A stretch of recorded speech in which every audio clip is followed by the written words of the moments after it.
Bien, nous allons aborder le petit 3 où nous allions parler de la composition chimique des os. Voilà. Parce que quand vous prenez l'os, c'est un tissu. Et je disais tantôt qu'un tissu, c'est un assemblage de plusieurs cellules. Donc l'os est constitué de plusieurs cellules. Voilà. Donc c'est quelque chose de vivant, puisque à l'intérieur, nous avons des vaisseaux sanguins, nous avons aussi des nerfs. L'os vit. Voilà. Quand vous prenez l'os, ne pensez pas que c'est une substance inerte, non. C'est une substance vivante, voilà, composée de cellules. Voilà. Mais ici, une expérience a été faite pour voir exactement qu'est-ce qui constitue l'os. Et c'est ce que nous allons voir dans le petit 3. Composition chimique des os.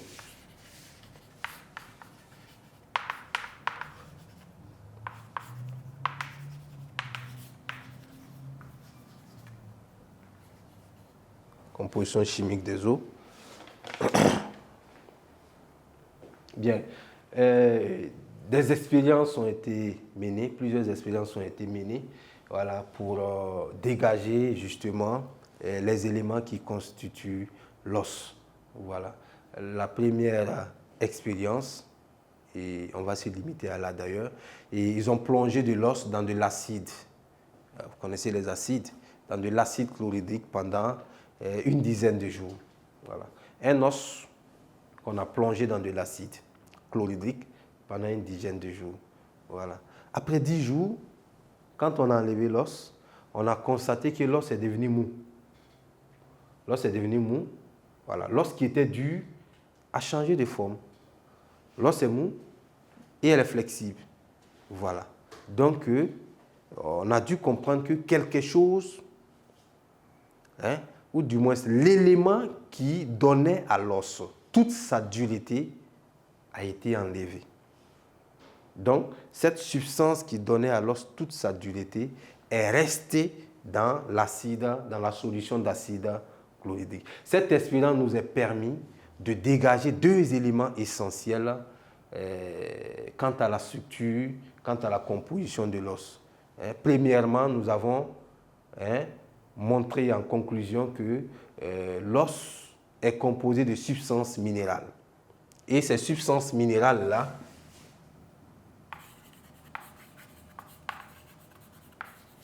substances minérales et de substances organiques. Voilà. Voici les deux éléments essentiels qui forment l'os. Substances minérales, substances organiques. Mais quand on a plongé l'os dans l'acide et on l'a ressorti, on a constaté que l'os n'était plus dur. Ce sont les substances minérales en effet qui sont restées dans l'acide. Donc ce sont ces substances minérales-là qui donnent à l'os toute sa dureté. Mais les substances minérales sont composées d'eau et de sel-là et de sels minéraux. Voilà.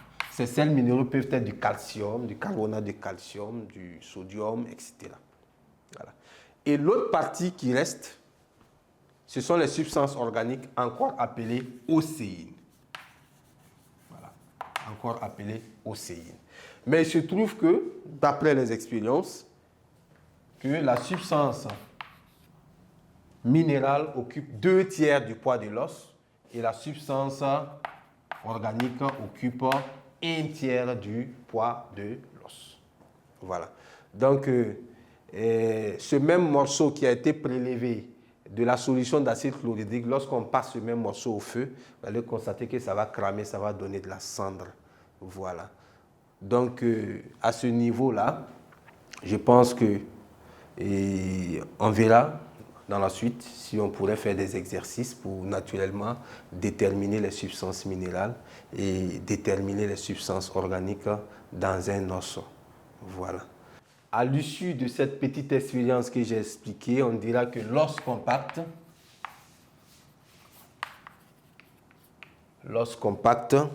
se compose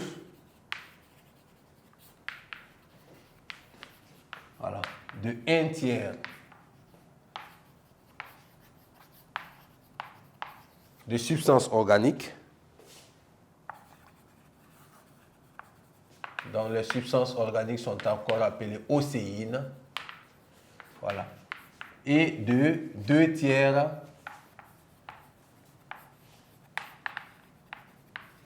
de substances minérales.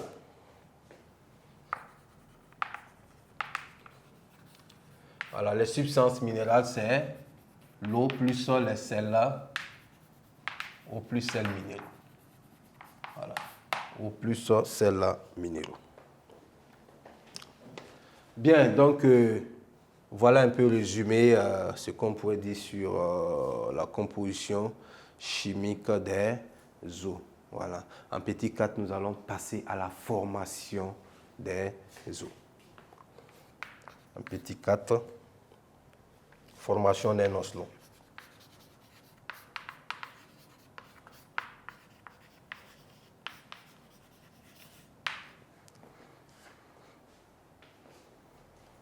Bien, à ce niveau, il faut le dire, hein, quand un bébé naît, il naît avec des os. Mais est-ce qu'on peut les appeler des os? Voilà, parce que c'est fragile. Vous voyez que pour tenir même un bébé, il faut faire beaucoup attention parce que facilement, l'os peut se fracturer. Voilà, donc ça veut dire que on ne peut pas l'appeler os, on va plutôt l'appeler cartilage. Voilà, cartilage. Et c'est ce cartilage-là qui va évoluer au fur et à mesure pour qu'on puisse obtenir justement un os. Voilà. Donc, pour la formation d'un os, nous allons projeter un ensemble d'os à partir du cartilage jusqu'à l'obtention d'un os normal. Les différentes transformations qui vont se dérouler jusqu'à l'obtention d'un os. Quitter de la phase de cartilage à la phase justement d'os. Ok, donc vous aviez en face de vous les différentes étapes de la formation des os longs. Voilà, nous l'avons résumé en 4 étapes. Premièrement, et en grand A, ébauche du cartilage entouré du futur périoste. Voilà, il faut dire que à la naissance, ou bien avant même la naissance du bébé, les os sont entièrement formés de cartilage. Voilà.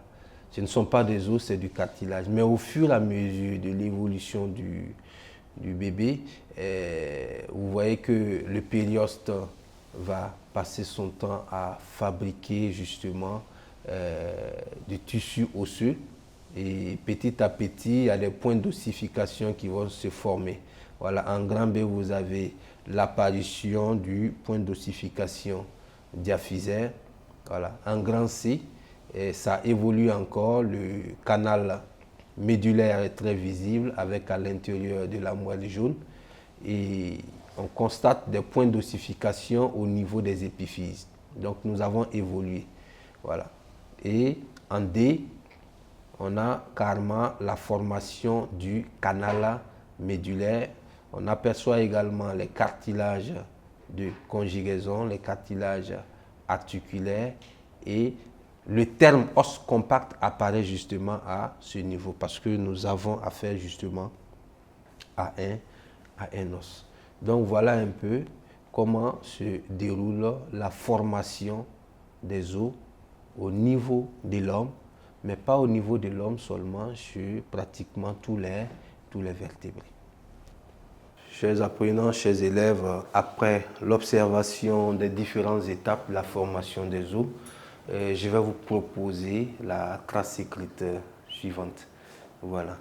Donc, on va prendre ensemble. Bien avant la naissance,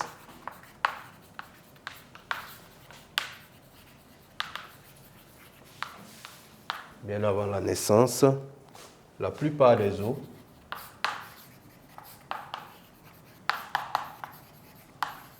sont entièrement formés de cartilage.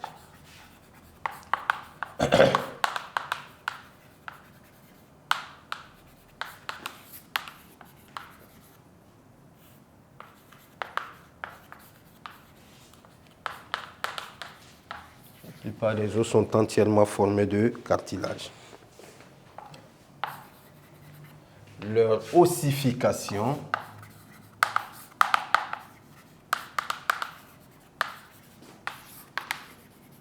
se fait par, donc 2 points à la ligne, leur ossification se fait par la formation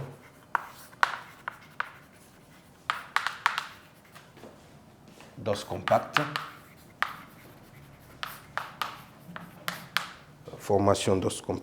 à partir du périoste.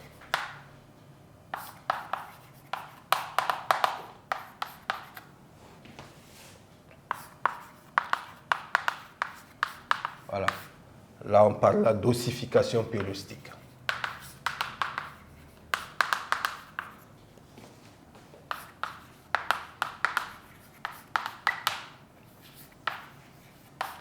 Voilà. Ensuite, un deuxième tiret.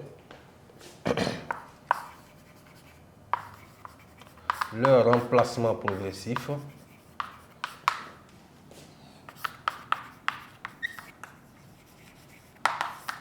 Le remplacement progressif. Voilà. Remplacement progressif à partir du cartilage. À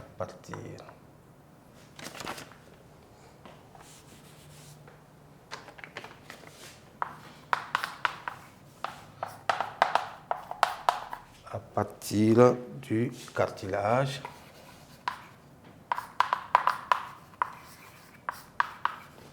Par l'os spongieux. Voilà, en ce moment, on parle justement d'ossification de cartilage. En parenthèse.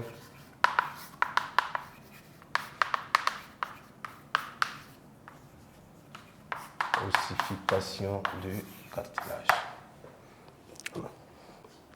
Bien, donc voilà un peu ce qu'on peut proposer comme trace écrite en ce qui concerne la formation des os longs. Donc vous pouvez, en plus de la trace écrite, et vous concentrer également sur le schéma qu'on vous est proposé.